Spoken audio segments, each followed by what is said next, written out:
Hi friends, I wanted the chance to talk about a sword that I realized I hadn't ever really formally done a video on, and it's one of my favorite swords.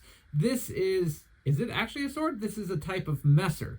So, quick set of definitions. What is a Messer? Messer is actually a shortening of the German term Messer, or long knife. Messer just means knife, and it can refer to any type of knife, from little kitchen knife or utility knife, all the way up to these, which are effectively fighting knives, or quite a bit bigger than fighting knives, really. They're military knives.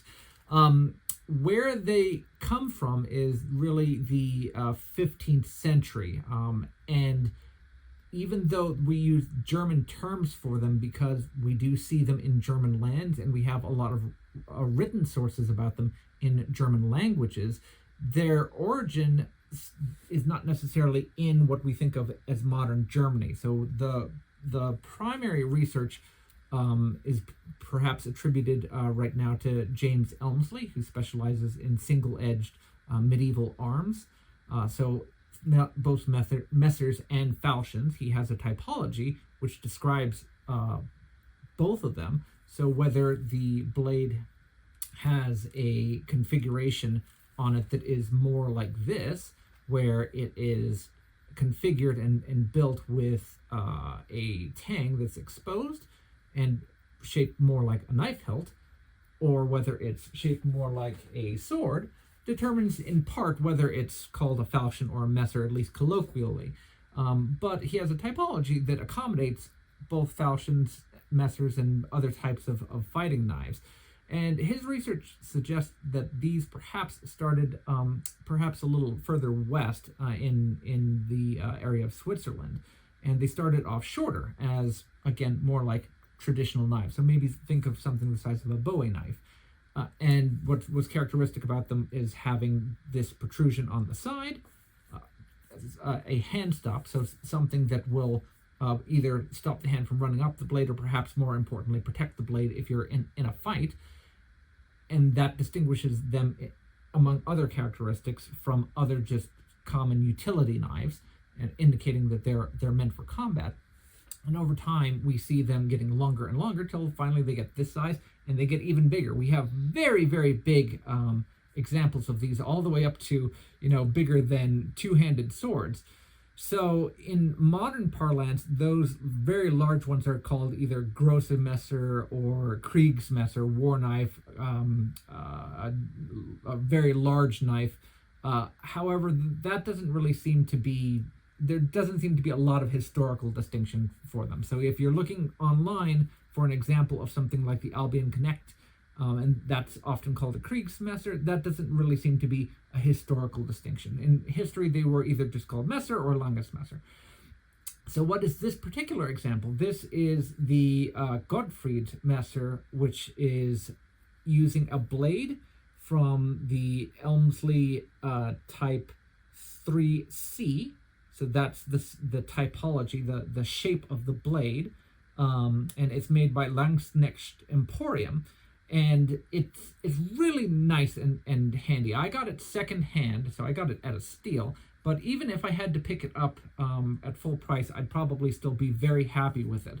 Now, an interesting thing about Landsknecht Emporium, they tend to produce their swords with a kind of what you would describe as rustic finish, which is very authentic to how the swords were produced. They're capable of making very, very high quality work. The smiths there, Adam, they're able to produce spectacular items. So if you wanted something that is a very high quality piece, if you'd like to pay a lot of money for a custom job, they can certainly do it. They're capable of it. But the swords that are produced, and they have very good prices, they are full of all sorts of little nuances, all sorts of little indications that these are handcrafted individual objects. And this is all very consistent with what you find in the historical record. I have not laid hands on any antique original Messers, but from an academic perspective, I've looked at dozens and dozens, if not hundreds, of original finds. And this is what you find on a lot of them. When Messers were originally becoming popular, again at the beginning of the 15th century, they started off as a very low-class weapon. They started off as essentially a peasant's knife. but over the course of the century, they become a fashion item. So they start being worn on the hip. Everyone's carrying around. Everyone thinks that they're cool, and they eventually get picked up by higher and higher members of society. So eventually, the soldiers start wearing them. Eventually, knights take them on. By the end of the century, they're being offered as gifts between the nobility and even emperors.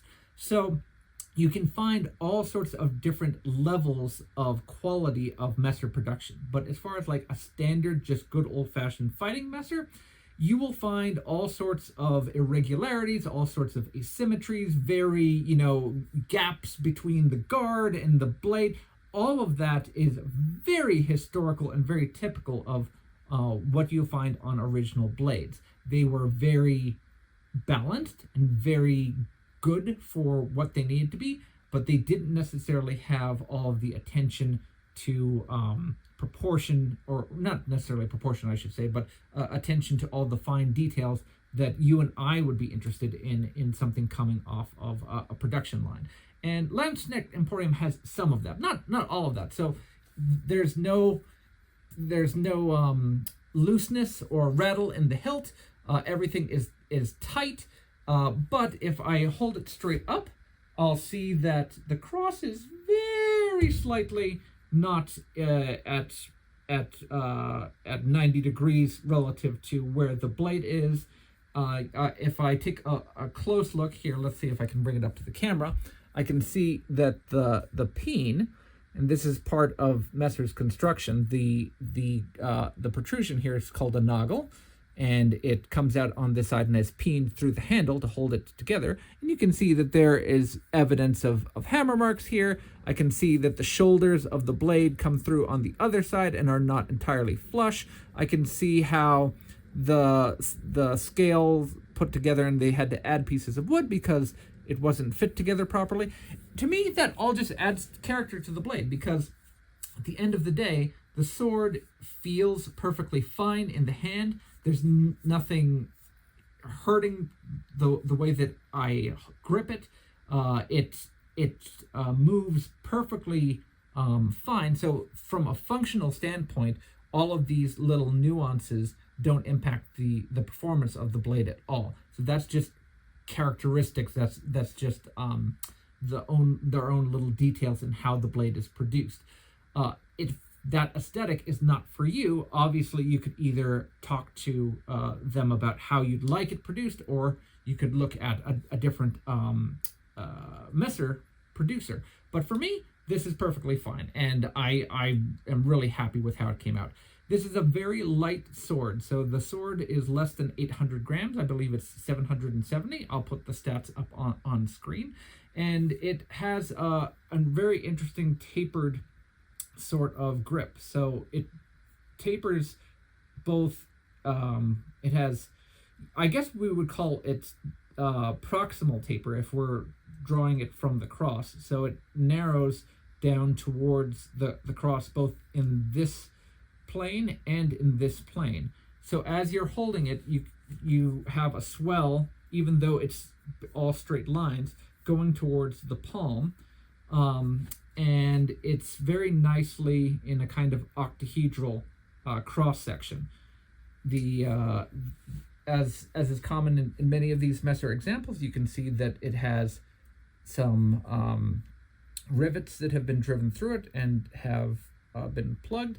And again, all of the seams are completely smooth and flush with the tang all the way through on the end. And again, the guard is completely solid and attached to it. The blade is here. Let me see if I can do this. The blade thins out quite a bit, and this is something that we see in both Messer and falchions, where even if you have a very wide blade, you end up with a lot of thinness to enable it to properly cut. So we probably only have maybe, here, let's see if I can have my calipers around. Oh, here are my calipers. So I'll just take it right now. So starting off at the shoulders, I'm starting off at, this is very riveting action, waiting for my calipers to power up and adjust. Zero out, there we go. So they are starting off at about 5 millimeters at the base, and then it thins out to about 2.5 millimeters in the foible. So that's very common for Messers and falchions, which most people intuitively do not understand. It's very common to have a misunderstanding that a lot of wide-bladed swords will be very heavy and have their balance such that they're striking with a lot of force, more akin to how the physics of an axe will, because they assume that a sword will have the same amount of thickness across its entire length, especially if they have handled a poorly done reproduction. And in fact, most of them have very complicated dynamic properties, often having complex distal taper.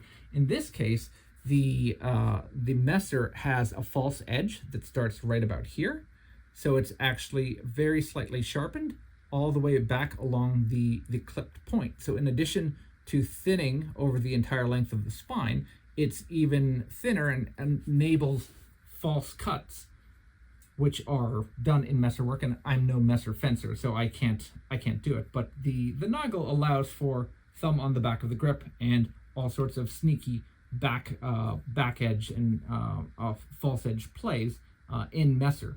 So you have a sword that is, for its lightness, very fast and allows for powerful cleaving strikes.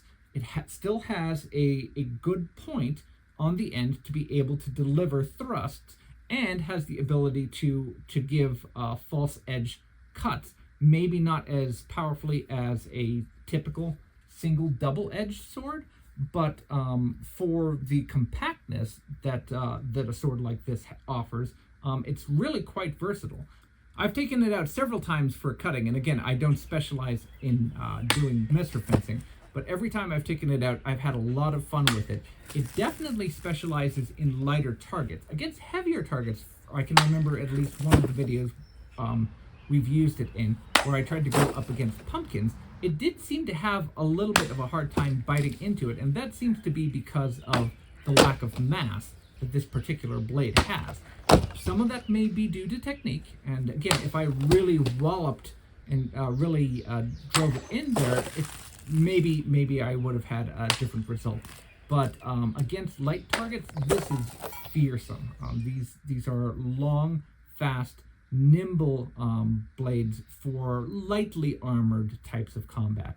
And again, there's no one type of Messer. Messers came in a variety of different sizes with different types of blade profiles. But on the whole, this is a really cool type of sword. It didn't come with a scabbard, so I ended up having to make my own scabbard. So please do not blame Landsknecht Emporium for the handiwork that you see hanging out in the back of my office. But yeah, this is a really neat type of sword. I would definitely check it out. To me, this is worth the price, and I heartily endorse it. Until next time, guys, take care.